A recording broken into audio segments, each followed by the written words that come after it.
Hello दोस्तों, मैं बंटी सिंह आपके अपने यूट्यूब चैनल उत्थान कोचिंग में आपका स्वागत करता हूं और उम्मीद करता हूं कि आप सब लोग खुश होंगे और स्वस्थ होंगे।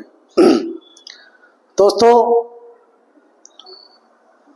आज आधुनिक भारत का चौथा पार्ट हम देख रहे हैं, जो कि हेडिंग बाई हम देखते चले आ रहे हैं और मुझे उम्मीद है, मैं आशा करता हूं कि आपके याद भी हो रहा होगा, रिवीजन भी बहुत अच्छा हो रहा होगा। चलिए दोस्तों, आज चौथे पार्ट को शुरू करते हैं। उससे पहले कहूँगा मेरे दोस्तों, अगर आपने इस वीडियो को शेयर नहीं किया है तो शेयर भी कर दीजिए, लाइक नहीं किया है तो लाइक भी कर लीजिए। आप देख रहे हैं कितने काम की वीडियो है। साथियों देखिए, ये चौथा पार्ट है, तो जो लोग इस वीडियो को पहली बार देख रहे हैं, मैं उनसे कहूंगा कि आप पहले पार्ट से देखना शुरू कीजिए। पहले पार्ट से देखेंगे आप तो आपको सारी बातें समझ में आती चली जाएंगी। चलिए दोस्तों, हम जल्दी से पिछला रिवीजन कर लेते हैं। चलिए पहली बात करें, 1857 में 1857 क्रांति हो गई। 72 में पहली बार जनगणना हुई। 81 में दशक की जनगणना हुई। 85 में भारतीय राष्ट्रीय कांग्रेस की स्थापना हो गई। 93 में गांधी दक्षिण अफ्रीका चले गए। गणेश उत्सव की शुरुआत हो गई और एनी बेसेंट भारत आ गई। 95 में और शिकागो सम्मेलन भी हुआ 93 में। 95 में शिवाजी उत्सव की शुरुआत हो गई। 1901 में 1896 में पहली बार वंदे मातरम गाया गया। 1901 में गांधी जी ने पहली बार भारतीय राष्ट्रीय कांग्रेस के अधिवेशन में भाग लिया। 1905 में बंगाल विभाजन हुआ। 1906 में मुस्लिम लीग की स्थापना हो गई। 1907 में सूरत अधिवेशन हुआ, जिसमें गरम दल और नरम दल के रूप में कांग्रेस का विभाजन हो गया। 1908 में मुस्लिम लीग ने पृथक निर्वाचन मंडल की मांग की। 1909 में पार्लियामेंट में सुधार आया और उसी में मुसलमानों के लिए पृथक निर्वाचन मंडल की मांग को स्वीकार कर लिया गया। 1911 में दिल्ली दरबार का आयोजन हुआ। बंगाल विभाजन को रद्द कर दिया गया। दिल्ली को राजधानी बनाने की घोषणा की गई। 1912 में दिल्ली को राजधानी बनाया गया। 1913 में लाला हरदयाल ने गदर पार्टी की स्थापना करी सैन फ्रांसिस्को। 1914 में कामागाटा मारू घटना हुई और आपका प्रथम विश्व युद्ध शुरू हुआ। 1915 में गांधी जी दक्षिण अफ्रीका से वापस आ गए। 1916 में लखनऊ समझौता हुआ, जिसे लखनऊ पैक्ट भी कहते हैं। 1917 में कलकत्ता अधिवेशन हुआ। एनी बेसेंट ने पहली बार अध्यक्षता की। 1917 में ही अगर बात करी जाए तो चंपारण सत्याग्रह हुआ। 1918 में अहमदाबाद मिल सत्याग्रह और खेड़ा सत्याग्रह हुआ। 1919 में मॉन्टेग्यू चैम्सफोर्ड सुधार, रॉलेट एक्ट, जलियांवाला बाग हत्याकांड, खिलाफत आंदोलन हुआ। 1920 में असहयोग आंदोलन की शुरुआत। 1922 में चोरी चोरा कांड, असहयोग आंदोलन की समाप्ति। 1923 में स्वराज पार्टी की स्थापना। 1924 में एचआरए की स्थापना कानपुर। 1925 में काकोरी ट्रेन एक्शन। 1927 में साइमन कमीशन की स्थापना। 1928 में साइमन कमीशन भारत आया।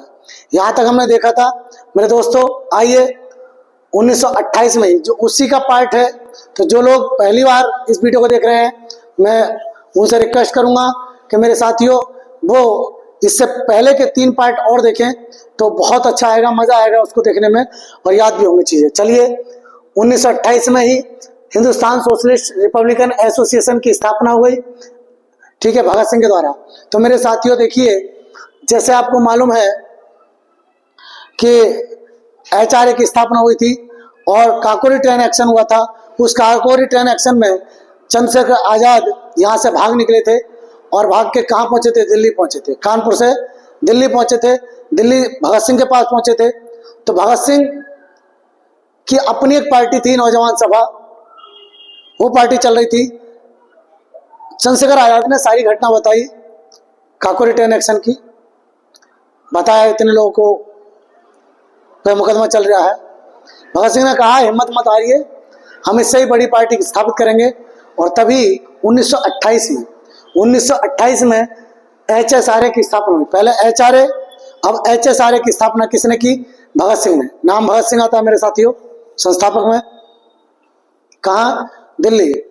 उसके बाद बारदोली सत्याग्रह 1928 में हुआ।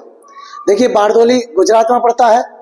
और क्या हुआ? यहाँ पर किसानों से लगान वसूला जा रहा था। किसानों से लगान जो लगभग 6-7% वसूला जाना था, और वो जो वसूला जा रहा था वो कम से कम 30% वसूला जा रहा था। इसके विरोध में किसान विरोध कर रहे थे अंग्रेजों का। तो गांधी जी को बुलाया गया। तो गांधी जी ने की तबीयत खराब थी। गांधी जी ने सरदार वल्लभ भाई पटेल को भेज दिया। सरदार वल्लभ भाई पटेल वहां पहुंचे। एक आध दिन बाद अगले दिन गांधी जी पे पहुंच गए। हुआ क्या? वहां जो आंदोलन कर रहे थे, वो जो किसान थे, वो काली पराग जनजाति के लोग थे। काली पराग जनजाति के लोग थे। वो विरोध कर रहे थे अंग्रेजों का कि वो ज्यादा कर वसूल रहे थे, ज्यादा लगान वसूल रहे थे, लगभग 30%। गांधी जी पहुंचे। गांधी जी ने बात करी अंग्रेजों से और उसको 6.23% वसूला गया। तो उन लोगों को बड़ी खुशी हुई। और जो जनजाति थी काली पराग, उसका नाम चेंज कर दिया गांधी जी ने, उसका नाम रख दिया रानी पराग। तो वहां की जो महिलाएं थी, गांधी जी से कहा सरदार वल्लभ भाई पटेल के बारे में, कहा गांधी जी से कि ये तो पूरे देखने में सरदार लगते हैं। तो मेरे साथियों, यहाँ वल्लभ भाई पटेल को सरदार की उपाधि दी गई। किसके द्वारा? बारदोली की महिलाओं के द्वारा। किसके माध्यम से? गांधी जी के माध्यम से। अगर ऑप्शन दोनों आते हैं तो पहले बारदोली की महिलाएं, और अगर ऑप्शन महात्मा गांधी आते हैं तो महात्मा गांधी। ठीक, ध्यान रखेंगे। तो ये था बारदोली सत्याग्रह। फिर आती है नेहरू रिपोर्ट। बहुत सुना है नेहरू रिपोर्ट। तो मेरे साथियों, सबसे पहले तो ये थी क्या? ये नेहरू रिपोर्ट थी क्या? तो सबसे पहले अगर मैं बात करूं तो नेहरू रिपोर्ट पेश की थी मोतीलाल नेहरू ने, और जवाहरलाल नेहरू इसके सचिव थे। जवाहरलाल नेहरू इसके सचिव थे और मोतीलाल नेहरू ने इसको पेश किया था। इस रिपोर्ट में अगर मेरे साथियों में बात करूं तो कुल जो सदस्य थे वो 9 सदस्य थे, जिसमें से 2 मुस्लिम थे। ठीक, इसमें इन्होंने रिपोर्ट में कहा कि भाई हमें डोमिनियन स्टेट का दर्जा दे दिया जाए और सांप्रदायिकता के आधार पर सभी के लिए पृथक निर्वाचक मंडलों की स्थापना की जाए, भाषण देने की स्वतंत्रता दी जाए, समाचार पत्र निकालने की स्वतंत्रता दी जाए, सभाएं करने की स्वतंत्रता दी जाए, ठीक है, और संगठन बनाने आदि की स्वतंत्रता दी जाए। इस प्रकार से इन्होंने रिपोर्ट में पेश किया। ठीक, इस रिपोर्ट को मेरे साथियों बहुत सारे जो दल थे, बहुत सारे जो लोग थे, उन्होंने इसको नहीं स्वीकार किया। क्यों? क्योंकि डोमिनियन स्टेट का दर्जा मांग रहे थे। अगर मांगना तो पूरा स्वराज की बात करते, डोमिनियन स्टेट का दर्जा मांग रहे थे। लोगों ने स्वीकार नहीं किया। हिंदू महासभा सबसे ज्यादा विरोध में थी, मुस्लिम लीग विरोध में थी, सिख समुदाय विरोध में था, और कांग्रेस का जो युवा वर्ग था वो इस समय विरोध में था। ठीक है, और क्या हुआ कि इस समय ये रिपोर्ट जब पेश की गई तो इनकी बात को इतना ज्यादा स्वीकारा नहीं किया। तभी जिन्ना ने 14 सूत्री मांग कर दी, और 14 सूत्री मांग कर दी तो जो नेहरू रिपोर्ट थी उस पर एक्शन नहीं हुआ, मतलब विकल्प बन गया। कौन? जिन्ना की 14 सूत्री मांगे, तो नेहरू रिपोर्ट पे ज्यादा ध्यान नहीं दिया गया, जिन्ना की 14 सूत्री मांगे थी उस पर ध्यान दिया गया। तो इस प्रकार से ये नेहरू रिपोर्ट थी। तो शायद दोस्तों अभी तक यही बात चली थी कि आखिर नेहरू रिपोर्ट है क्या।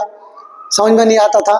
तो ये नेहरू रिपोर्ट थी। उसके बाद 1929 में लाहौर असेंबली बम विस्फोट हुआ। मेरे साथियों, लाहौर असेंबली बम विस्फोट की बात करूं तो हुआ क्या था कि दो बिल पास होने वाले थे। पहला बिल था ट्रेड डिस्प्यूट बिल और दूसरा बिल था public safety bill. Safety bill. ये दो बिल पास होने वाले थे लाहौर की असेंबली में। तो वही जो भगत सिंह थे, सुखदेव थे, बटू किशोर दत्त थे, इनमें आपस में मीटिंग हुई तो बोले अंग्रेजों के खिलाफ आंदोलन करना चाहिए कि ये बिल, क्योंकि ध्यान से सुनिए, पब्लिक सेफ्टी बिल कि वो बिल लेके आ रहे थे, ऐसा कानून लेके आ रहे थे सॉरी, बिल ऐसा लेके आ रहे थे कि हम पब्लिक की सेफ्टी करेंगे, उसके ऊपर आपको टैक्स देना पड़ेगा, हमारी सुरक्षा हमसे टैक्स, हमारे देश में रह करके। दूसरा था ट्रेड डिस्प्यूट बिल। बोले आप व्यापार करोगे तो आपको टैक्स देना पड़ेगा, हमारे देश में हमें व्यापार देना पड़े और तुम बिना टैक्स के जियो। इसके विरोध में आंदोलन करने की बात चल रही थी। तो सभी साथियों ने कहा कि भाई कि ये जो अंग्रेज है ये हमारी बात को सुनने वाले नहीं है। बोले अच्छा, बोले ठीक है कुछ नया करो। तो नए करने की बात जब आई, बोले चलो एक काम करते हैं, बम फोड़ते हैं, असेंबली में बम फोड़ते हैं। तो बम फोड़ने का जो उत्तरदायित्व दिया गया था वो भगत सिंह और बटू किशोर दत्त को दिया गया था। इन्होंने जब असेंबली खाली थी, उसमें कोई नहीं था, तब बम फोड़ा, ठीक है। और बम फोड़ के ये भागे नहीं, वहीं इंकलाब जिंदाबाद के नारे लगाने लगे। इंकलाब जिंदाबाद के नारे जब लगाने लगे तो इनसे पूछा गया, इनको गिरफ्तार कर लिया गया, पूछा गया, बोले भाई तुमने बम क्यों फोड़ा और इससे क्या मिला, तुमने पब्लिक में भी नहीं फोड़ा। तो इन्होंने कहा कि अंग्रेज बहरे हैं, अंग्रेजों को सुनाई नहीं देता, अंग्रेजों के कान खोलने के लिए हमने ये बम फोड़ा है। तो इसी के तहत मेरे साथियों, आपने देखा था कि जो साइमन कमीशन था लाहौर में, लाला लाजपत राय की मृत्यु हो गई थी 17 नवंबर 1928 को। उसी के विरोध में क्या था, सैंडर्स की हत्या हुई थी, आपको याद होगा।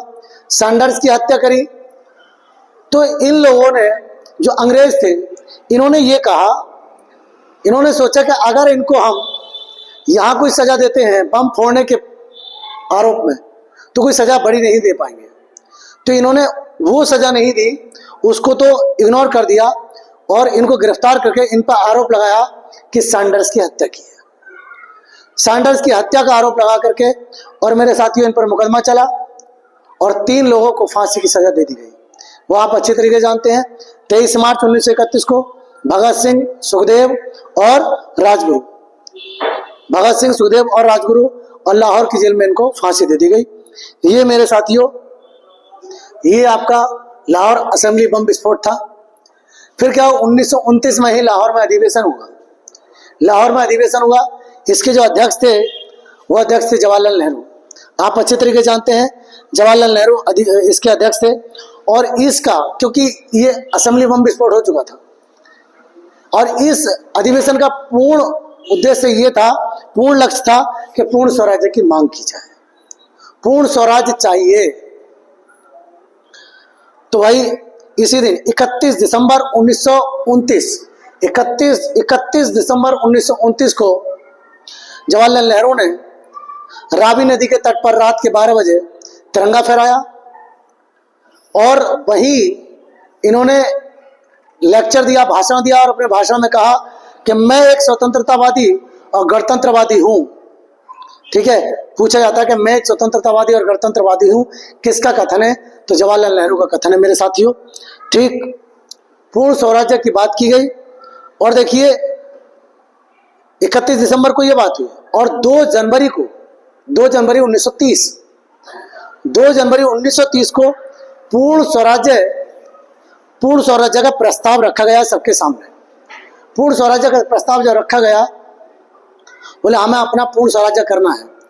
इस पर बहस चलती रही और 26 जनवरी को पूर्ण स्वराज्य प्रस्ताव पारित हो गया।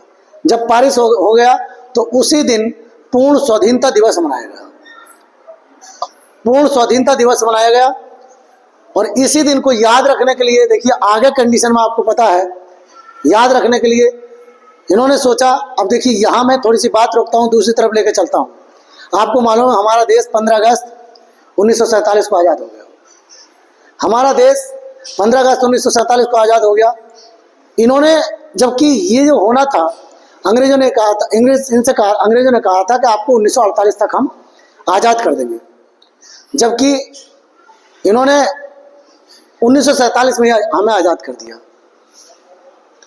1948 अगस्त के नवंबर के लगभग इन्होंने बात करी थी कि नवंबर 1948 तक हम आपको आजाद कर देंगे।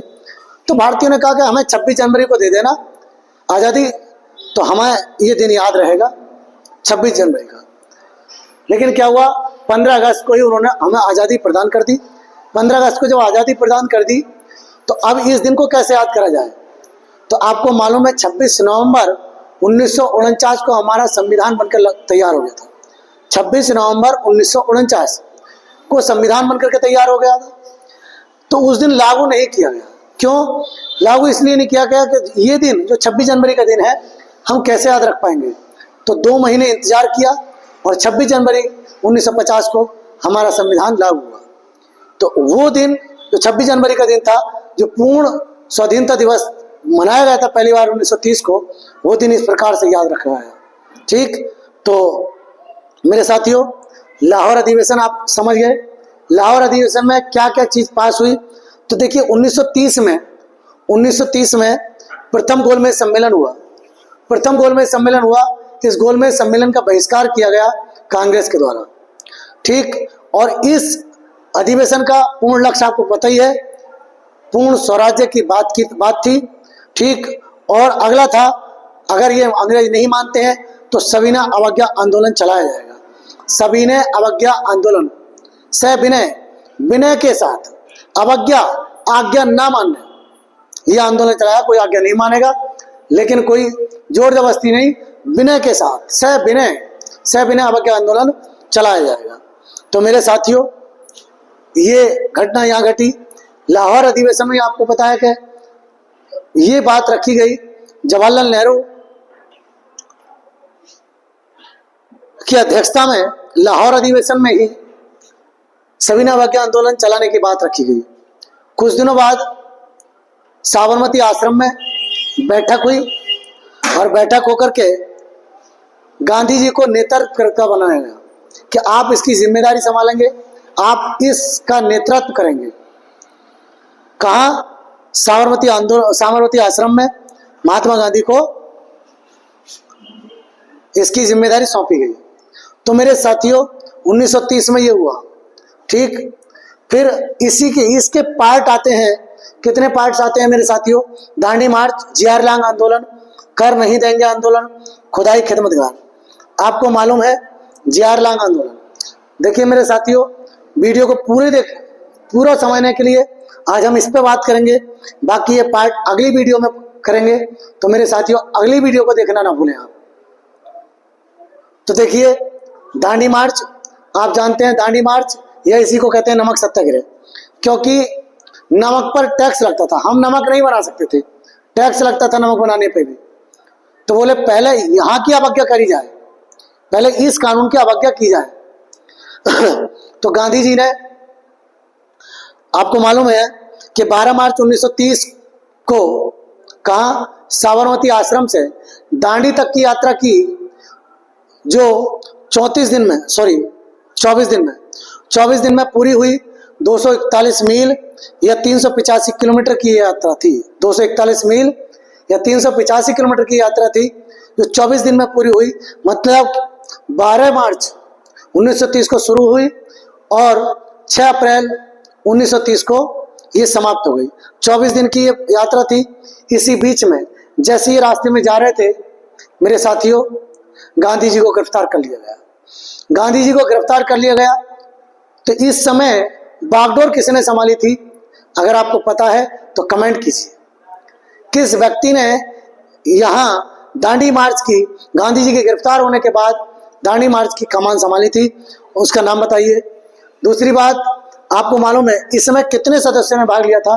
तो गांधी जी सहित कुल 78 लोगों ने भाग लिया था। सॉरी, गांधी जी सहित कुल 79 लोगों ने भाग लिया था। 78 अलग थे, एक गांधी जी। और अगर एक बात और करूं तो एक मेरे साथी एक पत्रकार थे, अमेरिका के पत्रकार थे जिनका नाम था बेब मिलर। ठीक, 6 अप्रैल को दांडी में पहुंच करके वहां नमक बनाया और उस कानून को तोड़ा। जो नमक कानून था, उस नमक बना करके नमक कानून तोड़ दिया।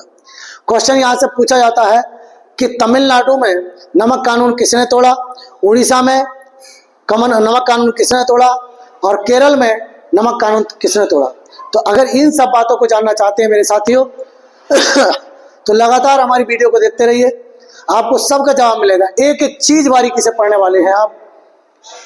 तो दोस्तों, अगर वीडियो पसंद आई है तो वीडियो को लाइक कीजिए, चैनल को सब्सक्राइब नहीं किया है तो सब्सक्राइब कीजिए, शेयर कीजिए। चलिए मिलते हैं नेक्स्ट वीडियो में। जय हिंद, जय भारत।